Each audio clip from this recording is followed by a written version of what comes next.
there. So our next speaker has been in the business for 15 years. He started as a dev and then became a team leader and then a company leader, and now he's a business consultant. Please welcome from Chicago, Brian Van Arsdale.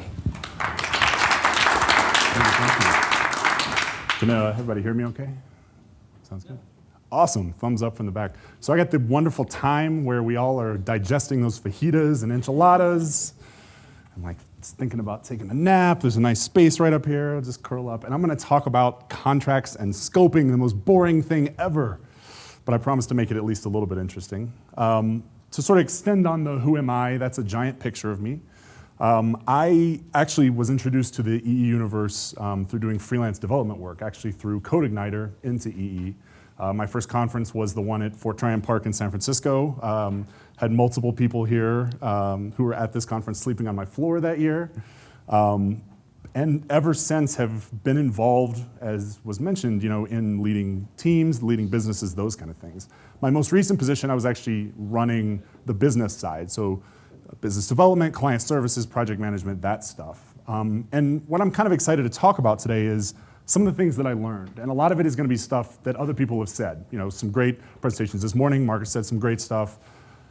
I really want to emphasize that there's a lot of different ways to look at a lot of these different things. You're not going to hear things from me that contradict anything that was said before, but hopefully it's a little bit of a different view of sort of the same problems. And hopefully it's a lot of the problems that you're going through in your day-to-day life. I always like this group of people. It was one of the first developer groups that I ever was a part of. And I'm not a super involved community guy or any of that kind of stuff. But there's an honesty, there's an intelligence that belongs in this community that's very much something that I really enjoy being a part of. So it's a pleasure to be speaking here. When I was really starting doing this as a freelancer and then starting to my own agency, if you will, I really wanted to have this kind of relationship with my clients, with my clients.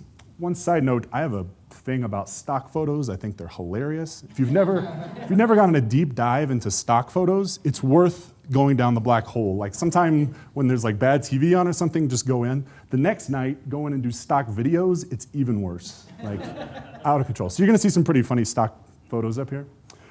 I wanted to be a partner. That's like something everybody kind of says, but I really wanted to be thought of as somebody who my clients were coming to me not because I was just like tall or because I could code well or something like that. That's my own tall joke there. I wanted to be their partner. I wanted to be their trusted advisor and those kind of things. But far too often, I was looked at this way. I was just a vendor. I was the guy sitting in the crowd while they were lecturing me. They were not only giving creative briefs, but they were saying, oh, and here's how you should do it. You should use this framework, or you should use this plugin, or those kind of things.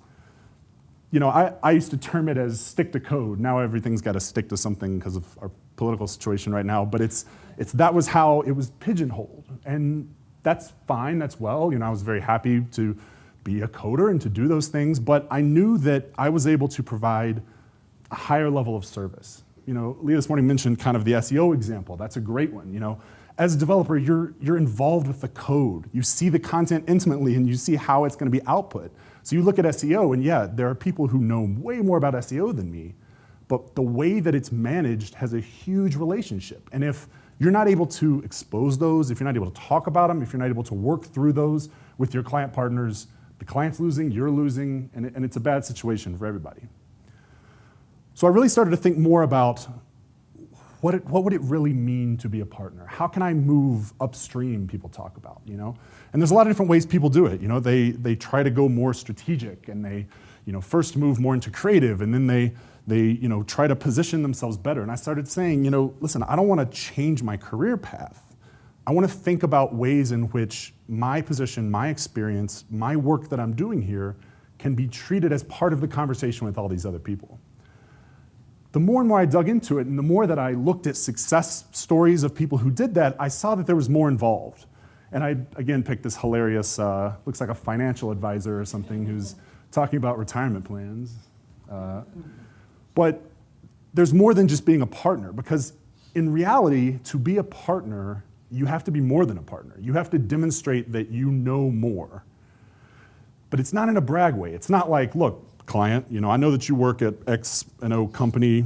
but you don't really know what you're talking about. It's not that at all. What I thought about was, how can I position myself there so that they know that I'm aware of what's going on? And I kind of came down to a couple of key thoughts for me. And this is stuff that we've been talking about all day. First is I want to know what their problems are. And their problems that they're coming from is what's making them say, I want a website, right? I want a social campaign. I want a web app. I want a this. I want a that, right? When people come to you and they say those things, there's something in the background. And it's key to find out what those are and to understand them. And those could be multifaceted. They could be a million different things. I highlighted, 5 here? It could be a brand awareness thing. They're a new company. It's a small candy bar company that's about to release a new candy bar, and they want to get awareness out. They're going to come to you and say, I need a website. Well, okay, great. I appreciate what you're doing, but we live in a technical world and a marketing world where a website is just one piece of the overall puzzle. So let's talk about what you need. You need to be out there. Let's talk about a package of doing that. Maybe it's a misconception. I'm going to give a case study in a moment about a very large company that has a huge misconception about them. They may need a rebrand, and the technical digital thing that you're going to do is just a piece of that. It could be that they want to increase sales in a particular channel. Maybe it's digital sales or online sales or any number of other things. It could be that they need to provide support. Marcus talked about Facebook. That's where everybody goes to complain. That's kind of true. A lot of companies need help, and they're like, oh, I want to move everybody here. My community's going to exist here. Or it could be some specific use case. It could be an internal tool that has nothing to do with marketing. They just want a particular user classification that doesn't exist. Knowing that problem, though, is really only part of it, because obviously knowledge is power and those kind of things, but you have to be able to address it, right? It's a pretty logical next step, right? Where I often stopped, though, was saying, okay, well, you told me that this website is going to do this, and I'm going to build this website for you, and that's what I know how to do, so that's going to address the problem. But what I found is the ability to step back and think outside of the box is far more beneficial. Even if you don't know how to do something, someone else might. Or you can honestly say to your client partner, you're really trying to get brand awareness here. I can build you a website, but maybe don't spend $10,000 with me on a website, spend $5, and let's spend the other $5 doing something else. Those are kind of conversations that position you in a much better place. To give an example, and this is a very big company, this is eBay, this was about 4 or 5 years ago. I led the team that built their holiday app for them. So eBay came to us and said, we want to have a holiday app where this particular version was on Facebook. We want you to like this app. How many of you guys remember Facebook apps? I don't think those even exist anymore. You're going to like the app, and you're going to allow us to look at your interests and those kind of things, and we're going to suggest from our catalog, here are things that you might want to buy for your friends for Christmas, right? Sounds great, right?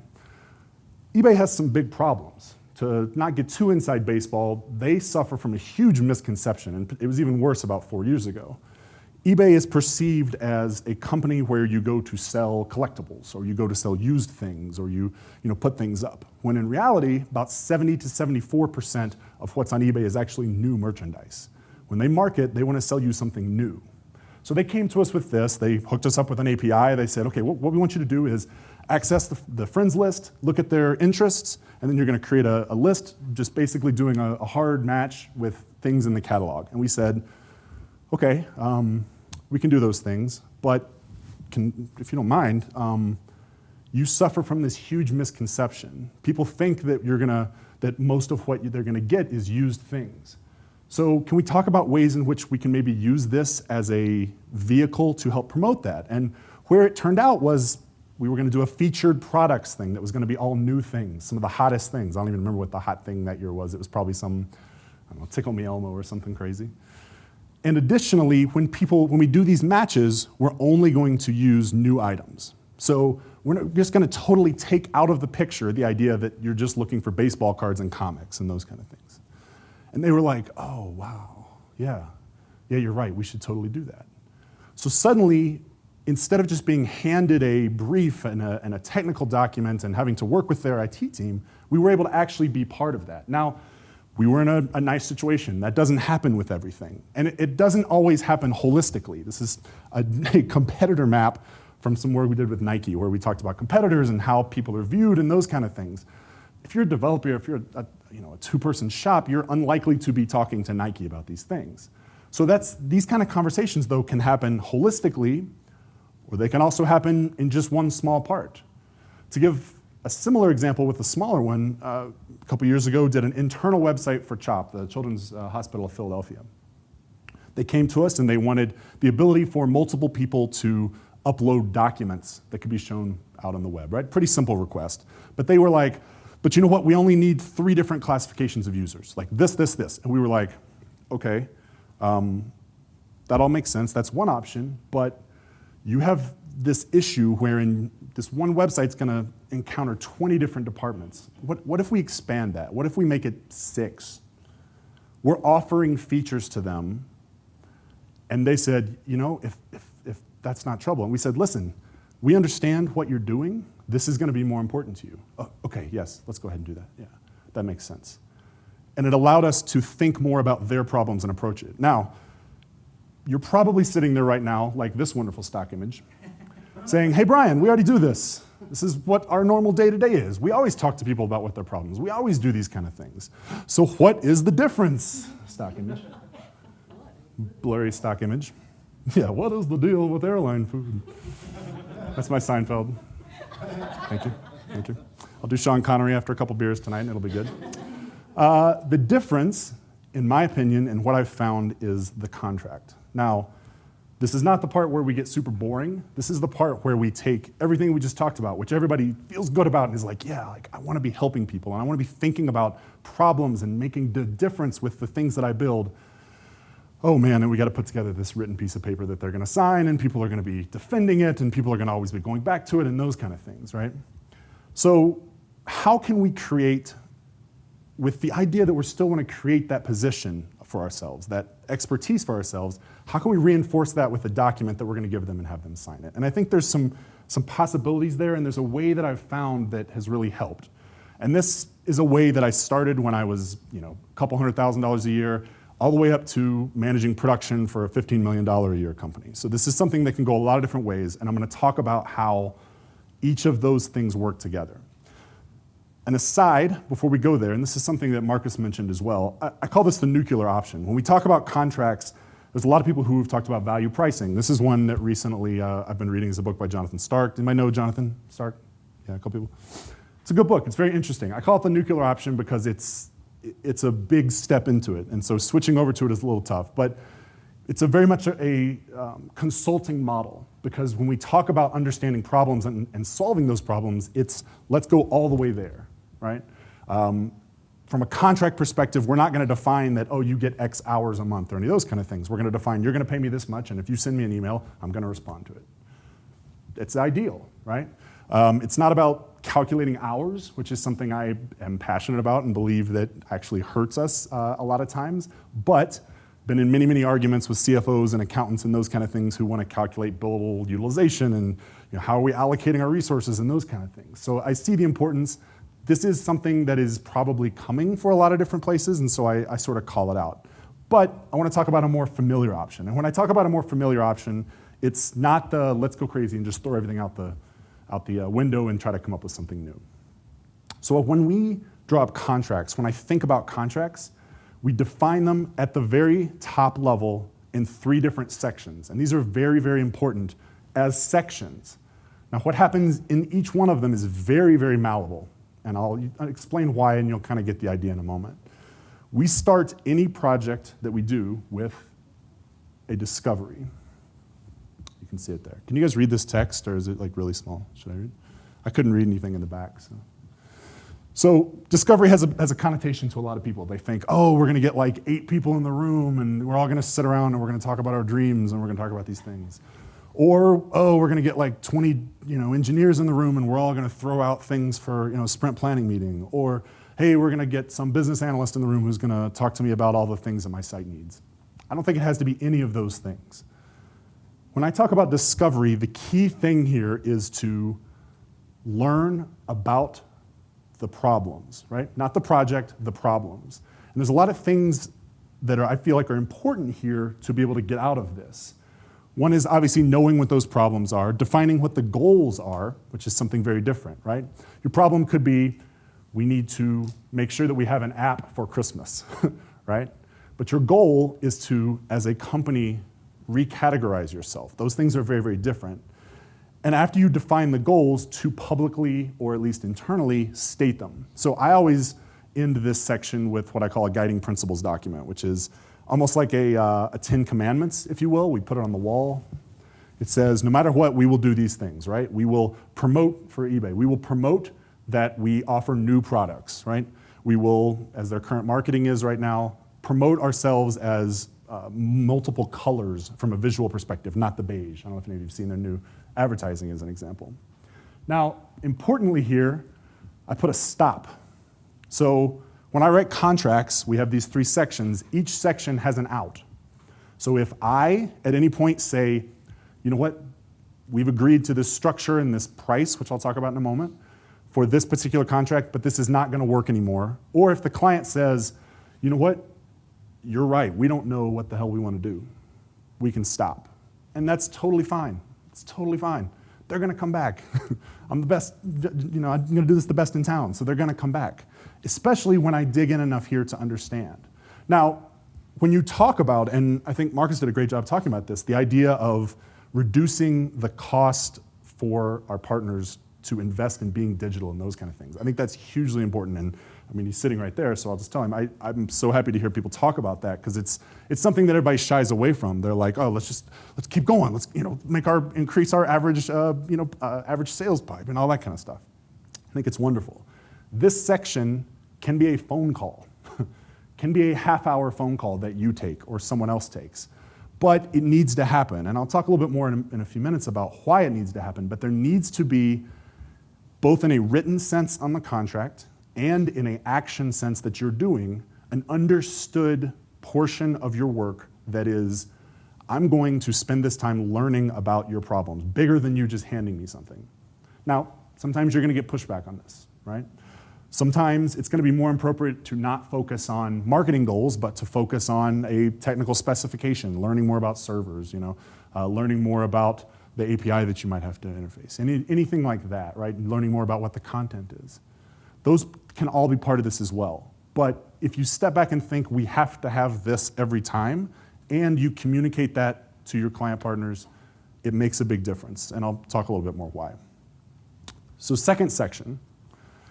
Once you've established what the problems are, what the goals are, let's decide how we're going to meet those goals, how we're going to solve these problems. And again, this is a separate section. This is not, I'm going to build anything, nothing like that, right? This section could include things such as comps, wireframes. We all just saw some of the wireframes that Marcus sent over. That would be perfect for this. It could include technical documentation, if it was a larger project, anything like that. But it's a plan, right? It's an answer to the questions that we established before. And it's a very considered next step. And I know this seems, as we're talking about it, and we've all done hundreds of sites and those kind of things, like a laborious thing. But for someone who is paying you a considerable amount of money, doing this will establish a lot of things for you. What this section is not is, again, developing anything or designing the whole site even, right? This section is saying, here's how we're going to meet these goals. And it could be something small to something large. Again, we put a stop here, in which case either the client or ourselves are able to pull the ripcord and pull out of the contract. And the reason for that is because it allows us then to, one of the examples before, let's say we signed this to be a $100,000 giant website that's going to support all kinds of different countries and languages and all kinds of stuff. And we get to this point and we say, you know what, this should just be a one-pager. This shouldn't be, $100,000. Sure, I mean, we want that to be a good thing because if we can say that to them and we can say, look, your problem is not that you need to be in 1,000 languages. Your problem is that you need to have a message. So let's get the message in one page and put that up, right? That's great. They're going to love us even more. And it's going to lead to more business down the line. They're going to spend that money, and they're going to spend it with us. So by doing this, we've set ourselves up to be, again, that partner. We're not just trying to take advantage of them. We're not just going to push through. We're going to really think about how we're solving these problems.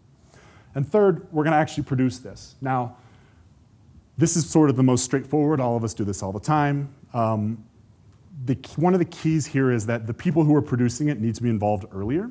I mean, this is kind of things that I'm sure a lot of you have dealt with before. So you're not just introducing a new team that you're passing on documents to, or else you just create kind of the same problems. So this kind of setup gives us many, many benefits. Let me kind of talk through those. Oh, you can see I didn't set up the transitions right. Whoops. From a client services perspective, it allows us to, again, be that partner. Be that person who they feel like is strategically leading them, who is involved in their business, who's involved in what they're doing, involved in helping them make the smart decisions. From a project management perspective, we have a more clear thing to manage to. And this is a little nebulous at first. You know, PMs who I've worked with or people who play that PM role often get discouraged by this because they want to end up in a situation where, well, we have a written scope, this is exactly what we're doing, and you're 6 hours over, so let's charge them for 6 hours, right? The whole idea here is that we're actually removing ourselves from having to be in a position of, you know what, sir, ma'am, you signed this contract for this, and you're gonna pay me that, right? And they say, no, I'm not. And then you say, well, okay, because you're probably not gonna sue your clients, right? Because you'll never see them again. The whole idea here is to move you away from that in a position where you can say, you know what, we're halfway through this and we're going down the wrong route. Like, I know that you thought this was this coming in, but let's take a little detour here. Again, moving us towards more of a partner positioning.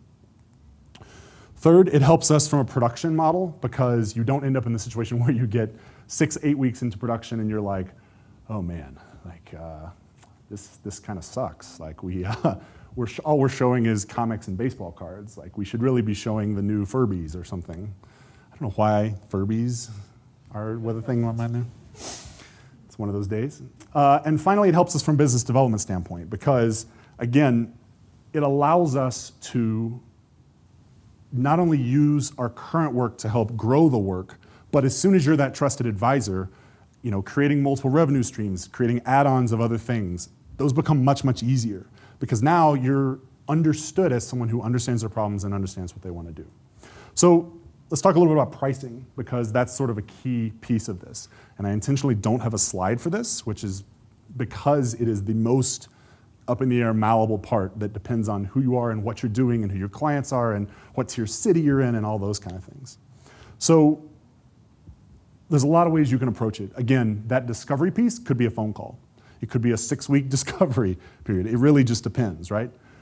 The concept portion could be as simple as sending pre-created wireframes, or what did you call them, a semi-custom website? It's beautiful. I'm gonna steal the hell out of that. So be prepared. When you come to Chicago next time, you're gonna be like, that's me! I'm gonna be on a billboard like. You know, in production, generally, clients wanna know how much something's gonna cost when they go into it. I mean, you've probably all existed in this world, or you may have a situation where you've worked out with them that we're going to work in sprints and you're gonna pay for a certain number of sprints and we're always gonna talk about, okay, we wanna do 2 weeks more, let's talk about how that's gonna work. The way that I construct contracts like this is, again, with those breaks in there, but we provide a fixed price based on amount of work that we anticipate doing. We use a blended rate so that it allows us, if the scope changes, to not have to go crazy. And when I say blended rate, I basically mean that we've created a rate per hour for any resource in the house. So that could be a creative versus a developer. Now, depending on how involved you are and depending on how big your team is and those kind of things can go a lot of different ways that way. But what it does is it at least provides a plan.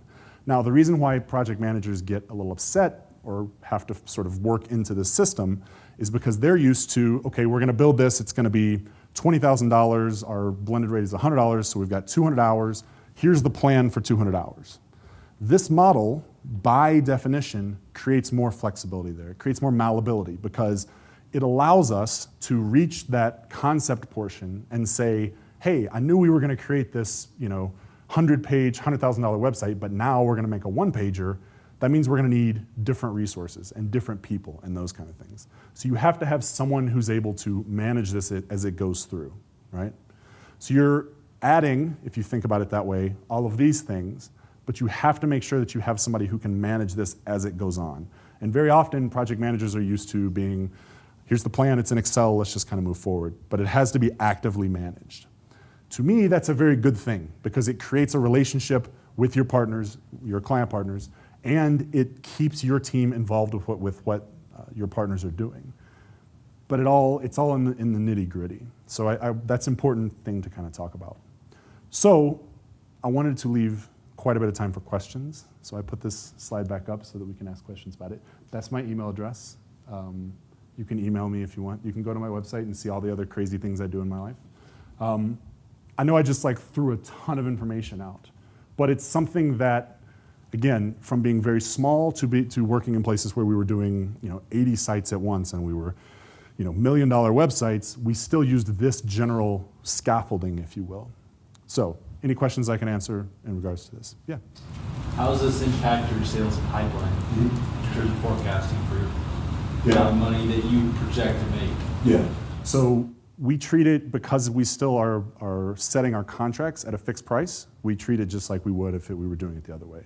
The key, though, is that you have to have somebody on the sales side who can explain this. And you have to be careful not to rush out the B team. So if you're, when I worked for myself, I ran my own business. We had at one point, I think 8 or 10 people. It falls down when I go out and sell something and talk to people and shake their hands and take them to dinner and do all those wonderful things. And then I'm like, cool, tomorrow, John's gonna be at this discovery meeting, right?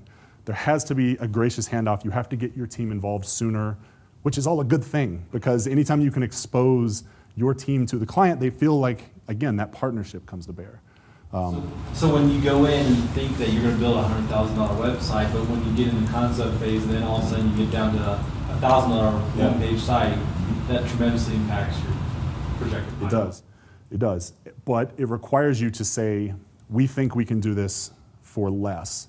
Let's talk about what else we can do. What if we build another site that does this, And if you're trusted as a partner, that's where the sales piece sort of comes into it. If you're trusted as a partner, you can say, listen, let's change this. Instead of one, let's do one, and let's do a mobile app, or let's do an ad buy, or let's do something else. So yeah, your point is exactly right. What also happens is you get into that second phase, and you're like, it's going to be $200,000. So now what do we do?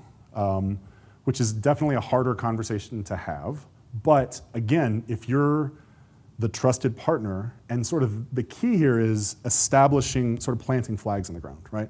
So I talked about the guiding principles document. That is important because it says, these are the things we're trying to solve here, right? You get to the concept portion, and you can say, this is how we're gonna solve it. And if they're like, we need to cut the budget in half, we lost funding, and those kind of things, you have something to go back to that's not, okay, well, here we want to build a website, here's a creative brief. You can go back to, we need to get something out for Christmas that's going to have brand awareness, we need to make sure that it shows off our products, and you can re-concept it at a lower price. So it gives you a malleability, there's a lot to play with, but again, you have to have people who are thinking and managing it as you go, because it's a little different, But it puts you in a much better position. I don't want to say it was me, but the last 2 places I've been, we grew from 2 million to 15 in 2 years, and the one after it, we grew from 1.5 to 6 in 18 months by doing this. And it's not like this is a sales pipeline, but it's an understanding of how we're going to work. So I have a question in regards to that flexibility. When you figure out this 100K to 1K, extreme example, and you mentioned contracts. Generally speaking, you establish cost in that contract, you agree that that's what it is. Are you saying that it's just, we need to have a change order, we need to redo our contracts at that point in time, or? I've said that before.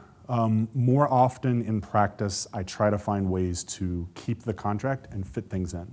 So contracts are written in a way that that spells out some high-level goals of the thing, and that's right. It says 6 weeks in, we're going to finish discovery, we're going to have these documents which will define these things. And we'll have a concept which will define these things. So you give yourself the ability over the course of the project to hone in. We live, living technical specs, things like that.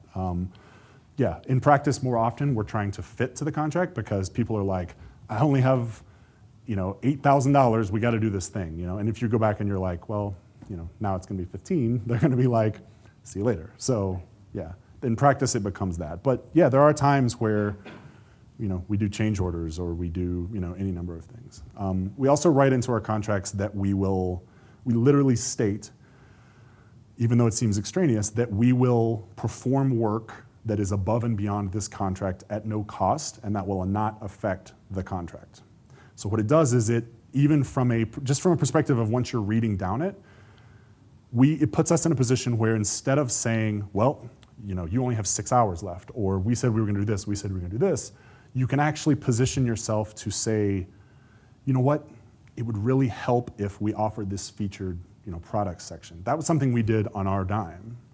The CHOP thing, we added those extra user groups on our dime, but we do it because it's part of the process of showing good faith that we're a partner.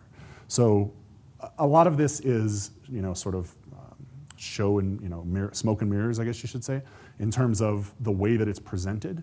But it's a way to do a lot of the same things you're already doing, but do it in a more formal way in a contract where people can go, oh man, yeah, they totally get it and they're committed to those things. So that's kind of how we think about it. Yeah. One of the slides was in moving to a partner, you talked about suggesting more work.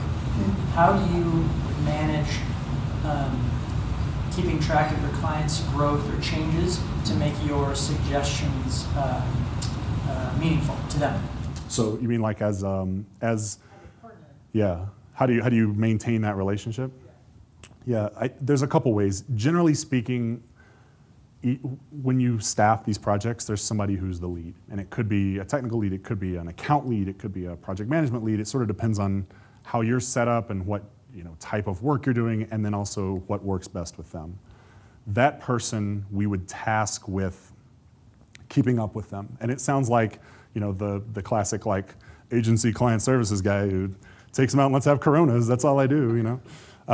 It's not that. It's a matter of what's going on. How are you? What are the results that you're seeing from this thing that we did or this thing that somebody else did?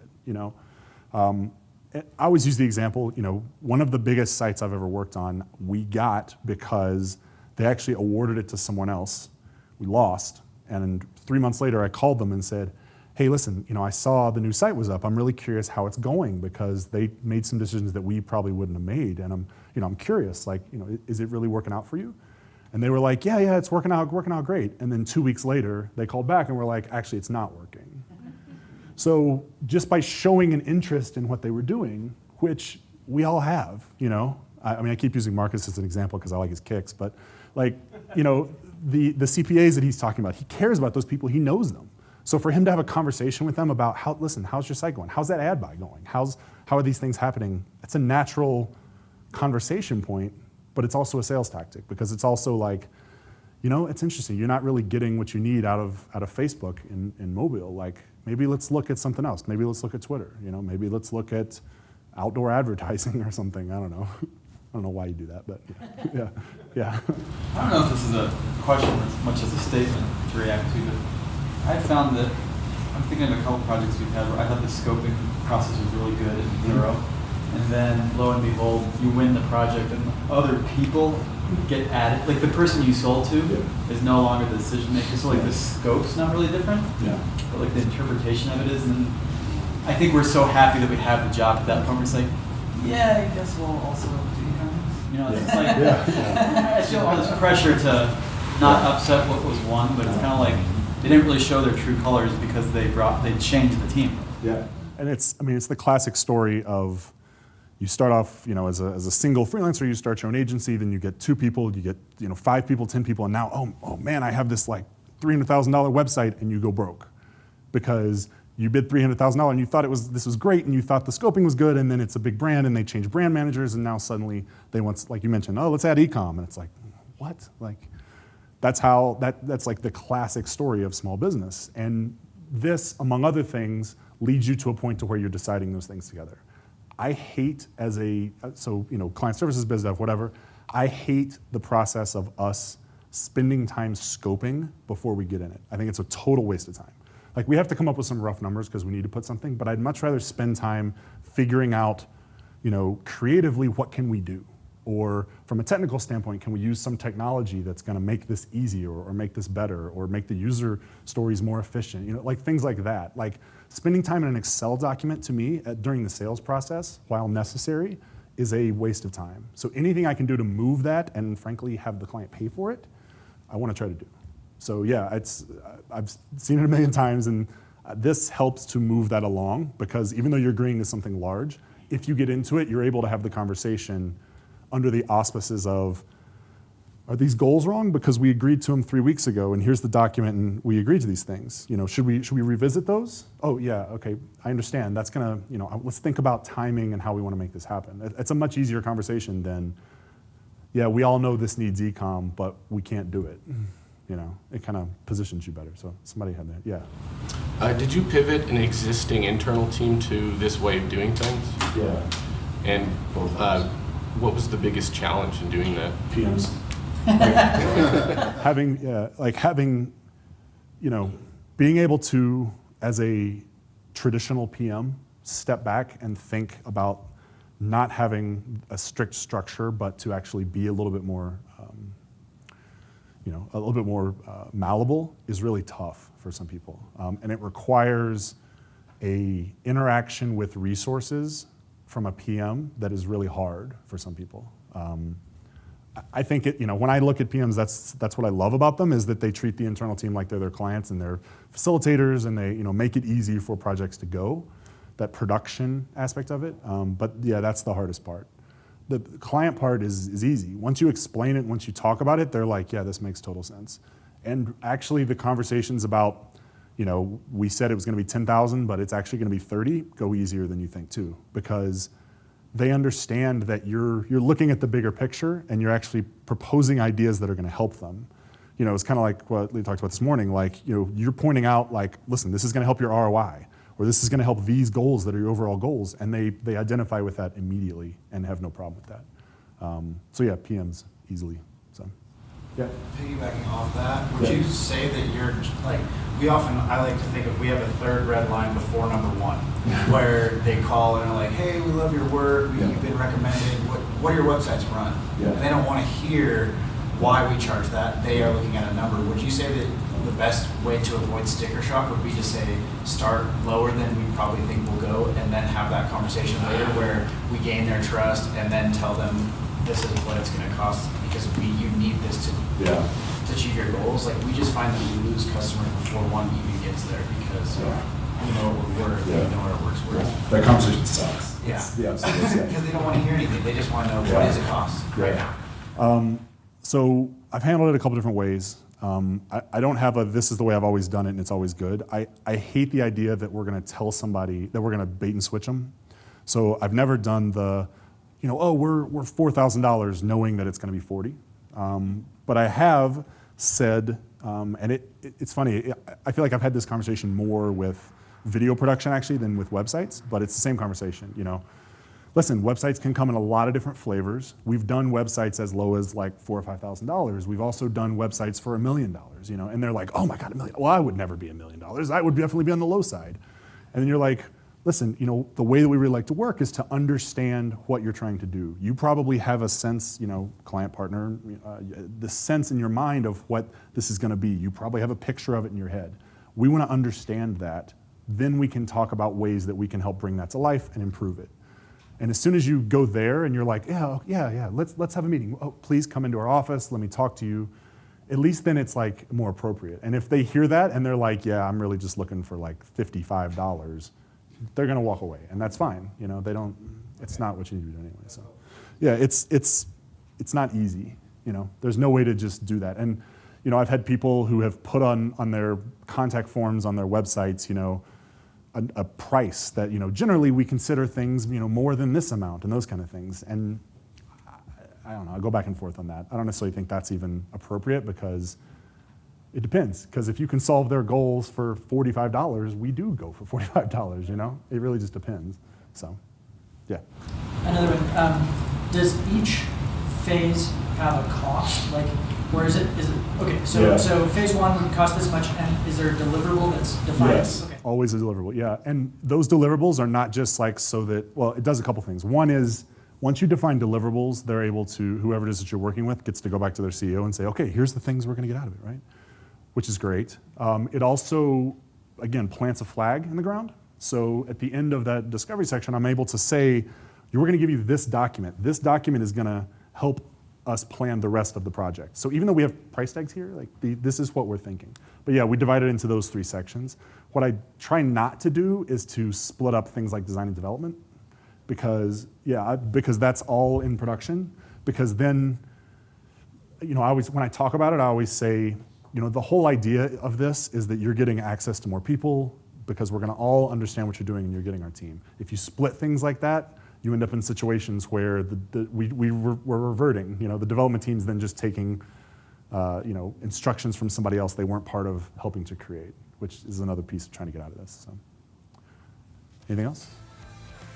Thank you. Appreciate it. Thank you so much.